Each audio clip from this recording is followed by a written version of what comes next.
সম্মানিত বন্ধুগণ, নামাজ আগে না কুরবানি আগে?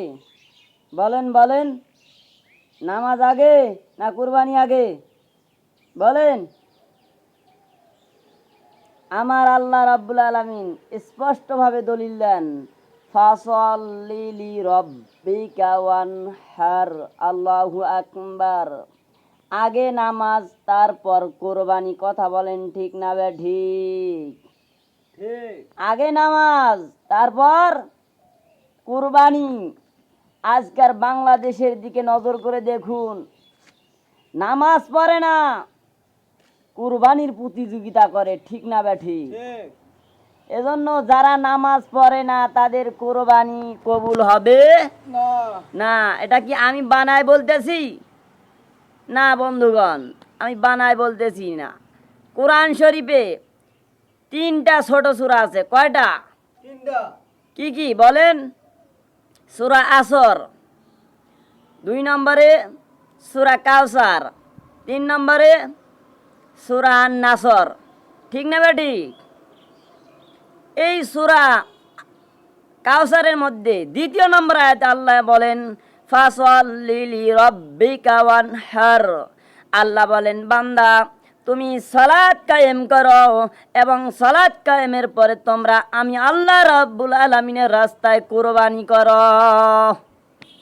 এজন্য বন্ধুগণ, যারা কুরবানি দেওয়ার নিয়ত করেছেন, আমি আপনাদের হাতে ধরি, পায়ে পড়ি, আপনারা আগে নামাজ কায়েম করুন, তারপর কুরবানি দান করো, তারপর আল্লাহ রাব্বুল আলামিন আপনার কুরবানি কবুল করে নেবেন। সুবহানাল্লাহ। এজন্য সুদের টাকা দিয়ে কুরবানি করলে ওই কুরবানি আল্লাহর দরবারে কবুল হবে না। সুদের টাকা দিয়ে কুরবানি কবুল হবে না। এজন্য যারা বেনামাজি, নামাজ পড়ে না, তাদের কুরবানিও আল্লাহর দরবারে কবুল হবে না। অনেক ব্যক্তি কুরবানির গরু জবাই করে, যে পশুটা যেখানে জবাই করবে সেইখান পর্যন্ত যাইতে পারে না। ওই সমস্ত কুরবানি পশু জব করা জায়েজ নাই। এজন্য আল্লাহর নবী বলেন, কুরবানির পশুটা যদি মোটা তাজা স্বাস্থ্যবান হয়, আল্লাহ রাব্বুল আলামিন ফুল চেরাতে রাস্তা বিজলির আকারে 30 বছরের রাস্তা পার করাইয়া দিবেন। সুবহানাল্লাহ। এজন্য বন্ধুগণ, আমাদেরকে অবশ্যই কোরবানি দিতে হবে। যাদের উপরে কোরবানি ওয়াজিব, ওই ব্যক্তির উপরে কোরবানি ওয়াজিব। জিলহজের 10 তারিখ পর্যন্ত যাদের গচ্ছিত সম্পদ আছে, সামর্থ্য আছে কোরবানি দেওয়ার জন্য, তাকে অবশ্যই কোরবানি দিতে হবে। আল্লাহর নবী বলেন, আমার কোনো উম্মত কোরবানি দেওয়ার সামর্থ্য রাখলো কিন্তু কোরবানি দিল না, আমার ওই উম্মত যেন ঈদগাহের মাঠে না আসে। এজন্য কোরবানি দিলে আল্লাহ রাব্বুল আলামিনের দরবারে ইত্তাকুল্লাহ, আল্লাহ রাব্বুল আলামিনের ভয়, আল্লাহ রাব্বুল আলামিনের ভয় পৌঁছে যায়। আল্লাহ রাব্বুল আলামিন বলেন, বান্দা যখন তুমি কোরবানি দান করো, কোরবানি করো, এ রক্ত মাংস হাড্ডি কিছুই আমার দরবারে পৌঁছে না। আমার দরবারে পৌঁছে শুধু ইত্তাকুল্লাহ, আল্লাহর ভয়। এজন্য আমাদেরকে অবশ্যই সামনে কোরবানি আসতেছে। এই কোরবানি আমাদেরকে সঠিকভাবে দিতে হবে। কোরবানি সঠিক না হলে, কোরবানির নিয়ত যদি গরমিল থাকে, কোরবানি কবুল হবে না। আল্লাহর নবী বলেন, জান্নাতে দাখিল হওয়ার 2টা উপায়, 2টা মাধ্যম, ইত্তাকুল্লাহ, আল্লাহর ভয়, আর একটি হচ্ছে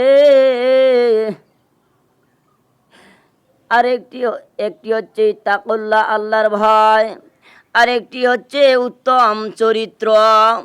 আল্লাহর নবী বলেন, এই 2টা আমল যার মধ্যে থাকবে সে অবশ্যই জান্নাতে প্রবেশ করবে। সুবহানাল্লাহ। এজন্য আমাদের ভয় থাকতে হবে। যে অবস্থায় থাকি না কেন, যেখানেই থাকি না কেন, সেখানেই কে আছে? আল্লাহ। আল্লাহ ইন্নাহু আলিমুম বিজাতি সুদূর ইন্নাল্লাহা খাবীরুম বিমা তা'মালুন ইন্নাল্লাহ সামিউম বাসীর। ও বন্ধু, যেখানেই থাকবা সেখানেই আল্লাহকে স্মরণ করবা, তাহলে তোমার দ্বারায় কোনো অন্যায় কাজ করা হবে না, তোমার দ্বারায় কোনো সুদ খাওয়া হবে না, তোমার দ্বারায় কোনো জেনা ব্যভিচার করা হবে না। এজন্য আল্লাহকে সব সময় ভয় করতে হবে। আল্লাহ বলেন, ইয়া আইয়ুহাল্লাযীনা আমানুত্তাকুল্লাহা হাক্কা তুকাতিহি ওয়া লা তামুতুন্না ইল্লা ওয়া আনতুম মুসলিমুন। আল্লাহু আকবার। আল্লাহ বলেন, এই ইমানদার নরনারীরা, তোমরা আমি আল্লাহকে ভয় করো, ভয় করার মতো যথাযথভাবে ভয় করো, এবং মুসলমান না হইয়া অন্ধকার কবরে আসিও না। ঠিক না বেঠিক? এজন্য বন্ধুগণ, গভীর মনোযোগ দিয়ে শুনবেন বাবা, বয়ানটা দিলের গান দিয়ে শুনবেন। আল্লাহ আমাদের সকলের অন্তরে আল্লাহ তোমার ভয় পয়দা করে দাও। দ্বিতীয় নম্বরে উত্তম চরিত্র। আল্লাহর নবী বলেন, আল্লাহ বলেন, লাকাদ কানা লাকুম ফি রাসূলিল্লাহি উসওয়াতুন হাসানা। তোমাদের মধ্যে উত্তম আদর্শ হচ্ছে নবী মুহাম্মদুর রাসূলুল্লাহ। সকলে বলি সাল্লাল্লাহু আলাইহি ওয়াসাল্লাম। বন্ধুগণ, আল্লাহর নবী বলেন, যার চরিত্র উত্তম, কাল কিয়ামতের ময়দানে সর্বপ্রথম হিসাব নেওয়া হবে নামাজের হিসাব নেওয়া হবে। আর এক জায়গায় নবী আমার বলেন, সব শ্রেষ্ঠ আমলের মধ্যে উত্তম আমল হচ্ছে শ্রেষ্ঠ চরিত্র। উত্তম চরিত্র সম্পর্কে তোমাকে জিজ্ঞাসাবাদ করা হবে। এজন্য যত ইবাদত বন্দেগী আছে, তার মধ্যে উত্তম ইবাদত হচ্ছে উত্তম চরিত্র। আল্লাহ অনেকে ট্রাকের পিছনে লেখা আছে, দৃষ্টিভঙ্গি বদলান জীবন বদলে যাবে। এজন্য আমাদের উত্তম চরিত্র গঠন করতে হবে।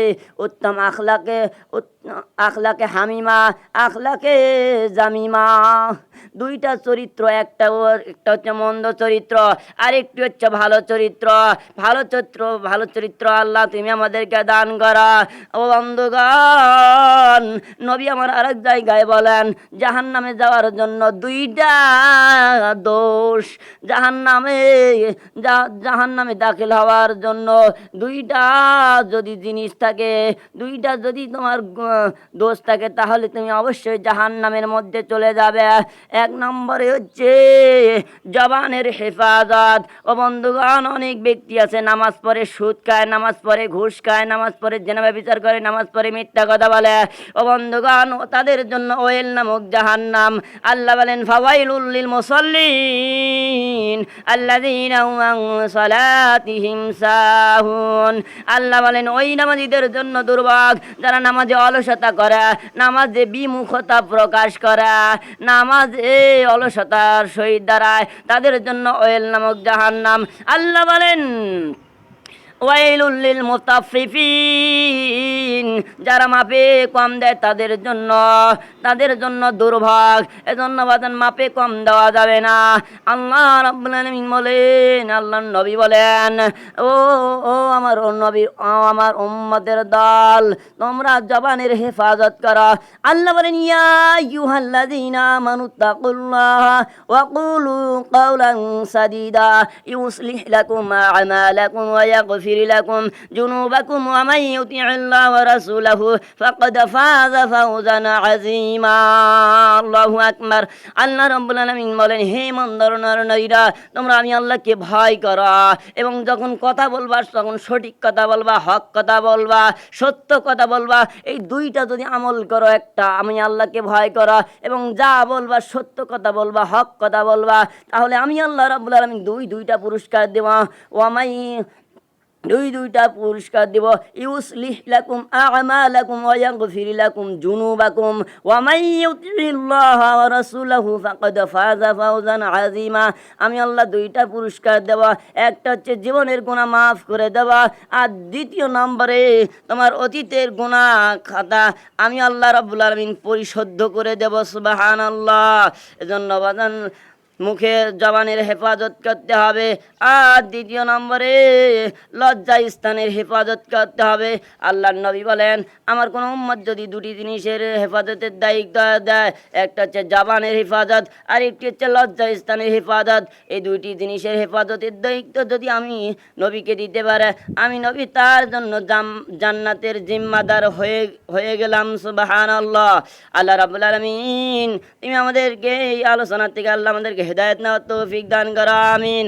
আল্লাহ আমার ইউটিউব চ্যানেলকে আল্লাহ হেদায়েত সারা বিশ্ববাসীর জন্য হেদায়েতের মার্কাজ হিসেবে কবুল করো না, আমিন আমিন আমিন আমিন। আল্লাহ কবুল করো, আমিন। রাহম করুন আল্লাহ, রাহম করুন আল্লাহ। আমার এই ভিডিওটি ভালো লাগলে অবশ্যই আপনারা শেয়ার, লাইক, কমেন্ট এবং সাবস্ক্রাইব করবেন এবং পাশে থাকা বেল আইকনটি বাজিয়ে দিবেন। নতুন নতুন